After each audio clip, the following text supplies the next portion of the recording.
Film की शुरुआत होती है और उसमें ल्यूकस ग्रेम नाम की एक व्यक्ति को दिखाया जाता है जिसे कुछ आतंकवादियों ने कैद किया हुआ था।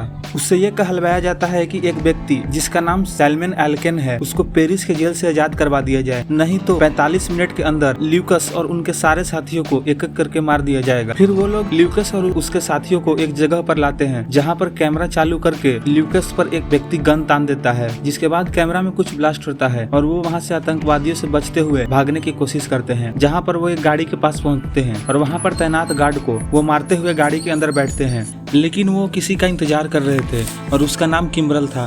वो वही शख्स था जिसने ल्यूकस पर गन तानी थी, यानी कि वो ल्यूकस और उनके साथियों में से ही एक था। उनकी एक दोस्त एलिस जिसे गोली लग गई थी और वो बच नहीं पाती है, और इस सब की वजह वो सभी किम्बरल को बताते हैं और ये भी बताते हैं कि उसे जो काम दिया गया था उसने पूरा नहीं किया। अब हम आ गए हैं एटलांटा जॉर्जिया में, जहाँ हमें दिखाया जाता है कि किम्बरल के बॉस उसे उस जॉब से निकालते हैं, यह कहकर कि उसकी सर्विस की हमें जरूरत नहीं है। और उसके बॉस का यह भी कहना था कि उसे अपनी दोस्तों से ज्यादा कंप्यूटर्स पे भरोसा था, इसीलिए उसे निकाला जाता है। और अब हम 1 साल बाद शंघाई चाइना में हैं, जहाँ पर एक शख्स जिसका नाम यूसिंग है वो एक सैटेलाइट टेक्नोलॉजी के बारे में कुछ बात कर रहा था। वहाँ पर सू यानी ल्यूकस और किम्बरल का दोस्त आता है जो यूसिंग से बात करता है, जो यूसिंग को बताता है कि उसे अगले सप्ताह काम के लिए मकाओ जाना है, जहाँ यूसिंग की बहन चीन सू से कहती है कि यूसिंग की जान खतरे में है, बहुत लोग उनकी जान के दुश्मन है। वो ऐसा बताती है कि एक कंपनी है रस्को जिससे सबसे ज्यादा डर उसी से है, जिसने यूसिंग को 3 बार खरीदने की कोशिश की पर उसने मना कर दिया। यूसिंग इस सप्ताह बैचलर पार्टी के लिए बैंकॉक जा रहा है,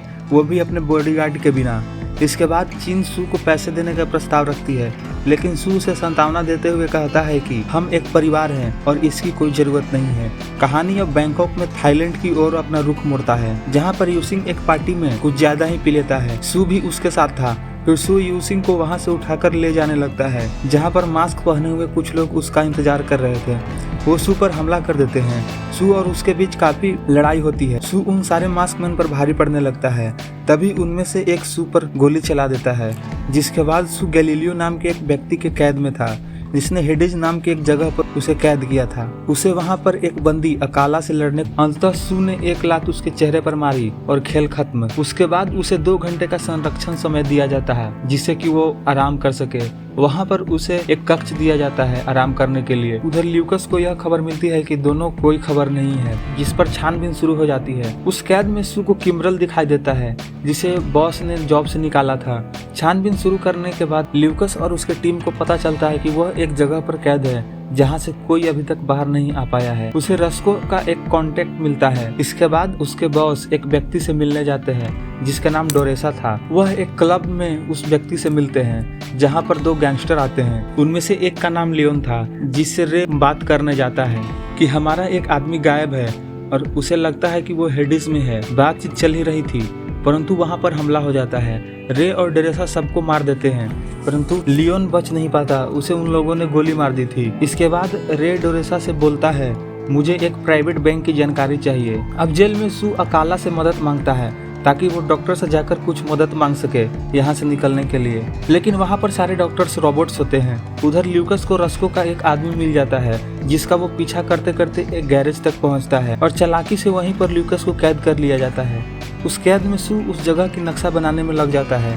उसके बाद ल्यूकस जो गैरेज में बंद हो जाता है, उसे जब होश आता है तो वह अपने आप को हेडिस के जेल में पाता है जहाँ पर सू और यूसिंग थे। और इधर रे की असिस्टेंट उसे बताती है कि उसे कुछ गड़बड़ लगा, इसीलिए उसने सिस्टम को हैक किया। तो पता चला कि ल्यूकस ने रस्को जिनेवा में कॉल किया था, जिस पर रे गुस्सा करते हैं। उसे जेल में ल्यूकस के दोस्त यूसिंग को काफी टॉर्चर किया जाता है ताकि वो उस सैटेलाइट टेक्नोलॉजी के बारे में बता दे। आगे सू प्रिजन के एक कुक से दोस्ती करता है जिसे वो किचन तक जाने के रास्ते का डायरेक्शन पता लगाने को कहता है। उसे यह पता चलता है कि जेल से किचन तक जाने में 24 कदम लगते हैं, लेकिन अगले दिन उस किचन तक पहुंचने में 48 कदम लगे, जिससे सू चौंक जाता है और एक जगह पर 2 निशान लगा देता है, एक दीवार पर और एक जमीन पर। अगले दिन वो उस निशान को देखने जाता है, लेकिन वो निशान अपने जगह पर नहीं था। इसे सू को पता चला कि प्रिजन घूम रहा है और हर एक कमरे का दरवाजा बदलता रहता है। डोरेसा पूछताछ करते हुए एक व्यक्ति से मिलता है जिसे वो बग के बारे में पूछता है, जो उसके पास ले जाता है। तो डोरेसा बग से स्पैरो के बारे में पूछता है और अब प्रिजन में यूसिंग उस टेक्नोलॉजी के बारे में कुछ नहीं बताता, इसलिए उसे कैदियों के हवाले कर दिया जाता है। इसके बाद ल्यूक को किम्बरल द्वारा 3 लोगों के बारे में पता चलता है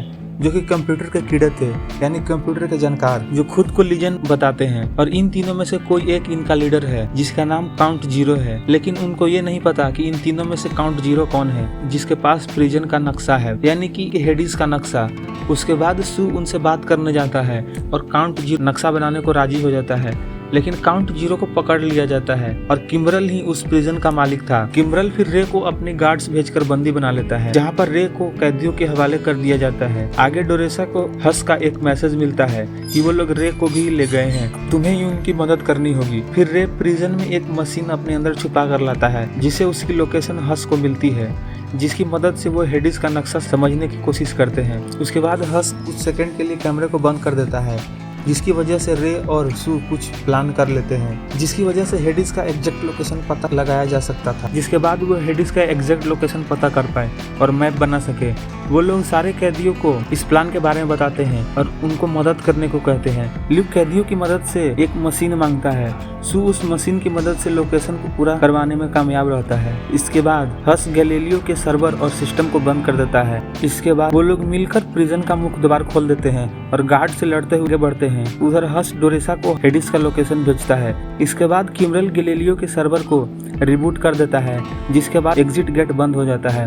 वो लोग वहीं फंस जाते हैं। फिर किम्बलर उस कमरे में जहरीला गैस छोड़ देता है। उसके बाद वो लोग वेंटिलेशन को खोलने के लिए एक घेरा बनाते हैं, जिसके बाद वो वेंटिलेशन खोलकर ऊपर चले जाते हैं। वो लोग भागते जा रहे थे, तभी ल्यूक वेंटिलेशन के छेद से नीचे गिर जाता है, जिसे लेने सू वहां जाता है। फिर रे किम्बरल के पास आता है और उस पर गन तान देता है। फिर यूसिंग सिस्टम के साथ कुछ छेड़छाड़ करता है, जिससे कि एग्जिट पोर्ट खुल जाता है, जहां पर डोरेसा उसका इंतजार कर रहा था। जिसके बाद डोरेसा हेडिस की सुरक्षा द्वार को अपनी गाड़ी से तोड़ते हुए अंदर आता है और फिर सारे गार्ड्स को मारते हुए ल्यूकस को बचा लेता है।